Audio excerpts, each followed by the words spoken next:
Hey everybody, how's it going? Sorry I couldn't be here today, but I figured I would at least give you a math joke of the day. So today's joke is, what did the bee say when he finally understood the math problem? Go ahead and lock in your answer. All right, you should have came up with, I've got it. All right, a few quick thoughts. Remember that if you wanted to retake the chapter 1 test, you can do that today or tomorrow during class time, and then you have to you'd have to do the ed puzzle for homework. Remember, with the test retake, you need the request to retake sheet, you need test corrections, and you need to have the delta math done. You're going to staple together your retake with your original test with the request to retake, staple those all together, and put it in my top bin in the back. Make sure that you're taking notes today during the lesson. Some of it's going to be from our notes sheet from yesterday, so you're going to want to have that out, as well as a new piece of paper. You probably don't need a notes sheet that I created for this one. If you want to just use a regular piece of paper, that's fine too. Make sure if you have any questions, email me with any questions that you might have on the homework. Remember that the homework is due on Friday. So let's dive into it for today. We're going to start with a bell ringer question that comes right from a previous IAR test, and then we're going to talk more about slope and slope intercept. So here is your bell ringer question. I'm going to zoom you guys in so you can see it a little bit better. Apologize, there's a little bit of a glare on the board there, but it says a bakery makes small batches of bread daily. Each day, the bakery records the amount of flour used and the number of loaves of bread made. All loaves are approximately the same size. The table and graph show the bakery's data for 5 days. So in our table over here, it gives us the flour that we used and the number of loaves produced. Now remember, this isn't going to be an exact thing because sometimes things go wrong when you're baking. Sometimes it turns out where you make more than you expected. Sometimes you make less than you expected. So it's not going to be an exact thing. That's why these points aren't all directly on this line. Some of them are a little bit off. This is called a line of best fit. It's just approximating that data. It's just somebody said, okay, the general trend of this data is it starts out here and goes up. Now, what would make this real life situation feel like it's direct variation? Why would it make sense that we're going to start at 0, 0? Good, you should have said that we start at 0, 0 because if you use 0 flour, you'd expect to make 0 loaves of bread. That makes sense. So already we know something about this problem is that it's going to be in y equals mx form, which is what we talked about in our last few lessons. First bullet point says to write an equation that can be used to model the number of loaves of bread, y, that can be made from X pounds of flour. So remember, if we're given a graph and we're trying to find that M value, I'm just going to locate one point that's on my line. Now the key here is we can't simply just use this over here because some of those points aren't on the line that we drew. When there's a line of best fit in there, you're going off of that line, not off of the points from the table. So I'm going to pick a point that crosses my grid markers nicely. I might choose this one right here because I know it crosses right at this plus sign there. So that point, the location of that point is 20, 30. So remember, to find my M value, I do y divided by x when it's direct variation. So now I'm going to do 30 divided by 20, which simplifies to 3 over 2. So my equation is y equals 3 over 2 times x. But that's not all it tells us to do. It also tells us to predict the number of loaves that can be made from 85 pounds of flour. Well, it tells us that pounds of flour is our x value. So I'm going to plug in 85 for x. Y equals 3 over 2 times 85. And you can use a calculator for that if you want, but I'm going to go ahead and multiply straight across by hand because there is a section on the IAR where you're not able to use a calculator. I'm going to go off and do it off here. 85 times 3. Well, that's 3 times 5 is 15. 3 times 8 is 24, plus 1 is 25. So I'm left with 255 over 2. Now is where it would be good to use a calculator because we want to be able to tell how many loaves we would make from 85 pounds of flour. So I'm going to use my calculator and do 255 divided by 2. It's going to give me 127.5. But remember, we're talking about how many loaves we could make. We can't make half a loaf, or half a loaf, I should say. So in this case, we can only make 127 loaves. Loaves of bread. All right, back to stuff that we were working on before. Now, yesterday we talked about all the different ways to look at slope. Now, remember, when we use this formula is most useful in one specific case. What is that specific case that is useful for using this formula here? You should have said when we are given 2 points. That's when it's most useful because then we can just plug those 2 points in and chug along. Remember, I call that plug and chug. Plug it in, type it into the calculator, and then chug along. But we also talked about how slope can look like rise over run. When is rise over run most useful to think about slope? You should have said on a graph because you're visualizing that rise, you're visualizing that run. Remember, you're thinking about it like if you do track or if you're waiting to go do something and you're sitting down, you have to rise and then you run. So start with the left point, rise, then run. Rise over run. We also have change in y over change in x. And remember, change in y over change in x, that's most useful when you're looking at a table. And I know we haven't done any examples with that, but that's like if we have an xy table and we're looking at that change. Let's say we start at 0, 1, and then we go to 2, 5, and then I go to 4, comma, let's say 9. I'm looking at that change. What changes from here to here? Oh, I add 4. What changes from here to here? Oh, I add 2. So then my slope is the change in y over the change in x. 4 over 2, that's going to give me 2. And then remember the last way that we talked about yesterday is a way that they might show it on like a PSAT, on an IAR, on the STAR test. Just to kind of throw you off a little bit, remember we use these little triangles and we called it delta y over delta x. And that delta just represents change. All that delta means is change in y over change in x. So it means the same thing as all of these other ways. All right, let's get into some new stuff then. So our new thing for today is looking at slope-intercept form and making sure that we know what every variable means. Now, the one thing that's going to remain constant whenever we're looking at functions in general is x and y. And remember, x represents our inputs, y represents the outputs.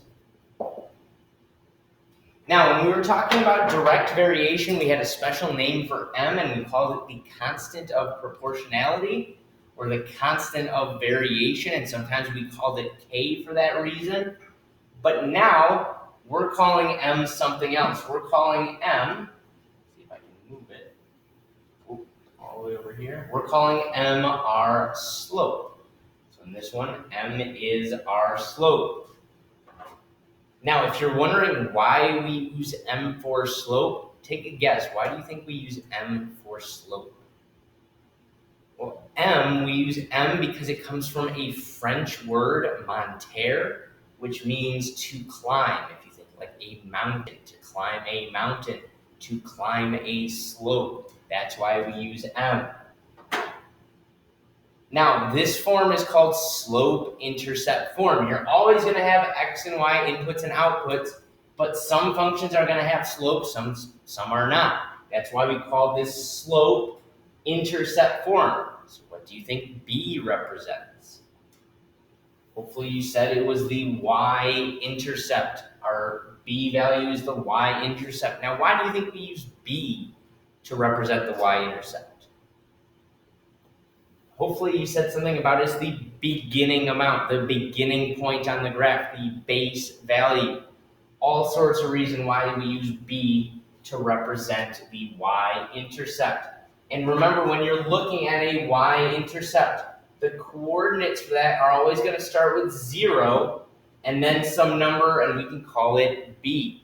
So if they give you a point that has 0 as your x value, they're giving you that y-intercept. They're being nice to you because that's super, super useful.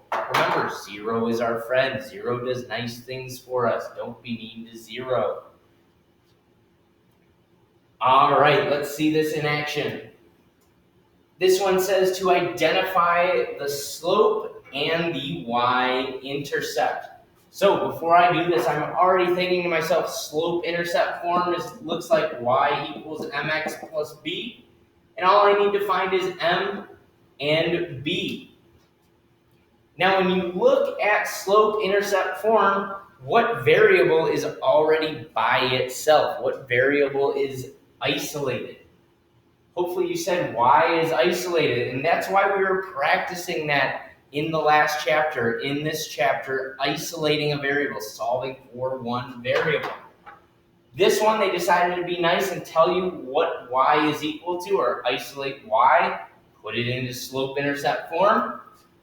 In this one, our slope is that m value, so m is 5. And our b value, don't forget the minus there, our b value is -3. Now, if you want to get really nitpicky, you could say that our b value is 0, -3. Just so that we're all on the same page, that it's always a point. Our y-intercept is an interception point. It's where our line crosses that y-axis. All right, on to the next one. X plus 3y equals 9. This one, our y is not by itself, so we're going to have to actually solve this literal equation. So I'm going to put my t-chart on there. And then I got to try to get y by itself. So I got to get rid of this plus x first by subtracting x on both sides. Now, when I write this, I'm going to go ahead and on the left side, I know I have 3y. But on the right side, just so that I'm clear, I know there's an invisible 1 there, but I'm going to write it just so I remember. -1x and then plus 9. Remember, those are not like terms, so you can't combine them. And then the last thing that I have to get rid of is that 3. I got to divide everything by 3. Now remember, we're simplifying where we can, leaving as a fraction where we can't. -1 divided by 3, that does not simplify. I'm leaving it as -1/3 x. 9 divided by 3, well, that does simplify to 3, so I'm going to write it as plus 3. All right, now that it's in slope-intercept form, it's really easy to tell what the slope and y-intercept are. Our slope in this one is m equals -1/3, and our y-intercept is 3. So b equals 3 or 0, 3, depending on how it asks for the answer. So I hope you're seeing that the goal here is to get them into slope-intercept form and then tell something about that function. This is telling me that I'm starting on my graph at 0, 3, and then my rise is -1, my run is 3. Keep that in mind moving forward. All right, so now we've got the steps to graphing in slope-intercept form. So we're going to work on graphing this equation here. If it lets me, it's not going to let me move it. We're going to graph the equation x plus 2y equals 4. Now, this might not be on your notes sheet, and it might be hard to graph it. So make sure that you're writing down good notes, and you don't have to draw the graph on this one. Just make sure that you're writing down the steps if you had to graph it in the future. So our first step is to solve for y, to put the equation in slope-intercept form. So we just practiced that. X plus 2y equals 4. I'm going to put my t-chart on there. I'm going to subtract x from both sides, but I'm going to write it as 2y equals negative 1x plus 4.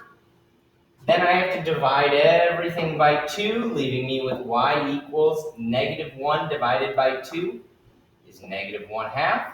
4 divided by 2 is just 2. So then I know something about my function. I know that my m value is negative 1/2. I know that my b value is 2. So my next step on the graph is to plot my y-intercept. So my y-intercept is 0, 2. I'm going to plot that on my graph. 0 to the right, up 2. My y-intercept is always going to be on my y-axis. Then it says to count the slope from the y-intercept. Remember that my slope, we said, was negative 1 over 2. That means my rise is negative 1, my run is 2. This is another reason why yesterday we were talking about always start on the left point. That makes this a lot easier as well. I'm going to start here at this point. My rise is negative 1, so I'm going to go down 1. My run is 2, so I'm going to go 2 to the right. I'm going to plot my next point. And I'm just going to keep doing that until I reach the end of my graph. Down 1, right 2. Down 1, right 2. Down 1, right 2. And you guessed it, down 1, right 2. Now remember, when we draw a line, it's not just one side of the graph. Our line continues infinitely in both directions. Now, to go the opposite way, I'm just going to do the opposite of what this is. Instead of a negative 1, I have a positive 1. Instead of a positive 2, I have a negative 2. These are both the same thing. So now, I'm going to rise 1, I'm going to go up 1, and I'm going to run negative 2, go to the left. Up 1, left 2, up 1, left 2, up 1, left 2, and you guessed it, up 1, left 2. Now, it's not super critical that you have all of these points on there, but it's always good to have enough points where you can correctly draw a straight line and you know exactly what that graph is doing. Because what I see too many times is people draw 2 points on the graph and then their line looks like this. That line does not accurately tell what this function is doing. So make sure you're drawing enough points on that graph so that way you can understand, okay, this function ends up kind of over here and keeps going, and then it ends up down here and keeps going right. All right, so that's on graphing.